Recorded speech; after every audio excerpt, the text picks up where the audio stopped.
خدا این تنم تو جنگ ضربانم رو ضرب میزد تون یه جور ناجور بین سیاه و سفید موهای تنم سیخ بدنم مرمور تو اتاق چشمام به سقف بستم خودم و سفت به تخت دقیق مثل یه چوب و چسب فکرام چسبیده بود توی سقف منو میکشید گوشه یه مغز کرف حرفو میزنم بگو بگذر من تو اتاق پا میذارم همه جا چی میگی توهم من میگم بپر هیچ عکاس یه دست رقاص دیروز و امروز سریال فرداست بازیگرا تو ژانر مختلف توی نوبت واسه گیریم فردا زیاد نوشتم و پاره کردم سر خط نویسندم این بازی فکر میکنی گویندم این فکرمه که میبینی جوینده است بس کنید منو از بعد به قبل من باید شک کرد به این فهم من شاید مفهوم نداشت این حرف من پس بیا حرف بزنیم ساده تر میشه خسته تر انجر کم خسته تر رو تخت فکر شد در به در کلمه ها حسش سرده نه کلمه ها سرده نه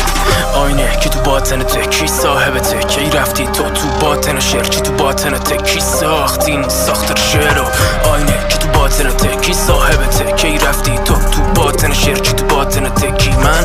شدم خالق شعر خرافاتی میشه دنیا به سر همه پی اصل و من پی فر با خودت جنگ قاتلای رنگ ادعا بفهم باسی بین جبر لونه کرد در جاش توی زج مشکل داره این منطقه نفس الگو داری یه منطقه غرب رخ نمیکنه این دردا به رگ گوش میدم به سطح قاصد گاز بزن شاید بیشتر فهمت فهم و جنون لای کل عموم کاملی لای رد نجوم تنها میشی توی نسل قبور قدیمی ندیمی بوده حرفای جور رد پا داره این حرف تو خفا آخرش وفات باید بکنی عبور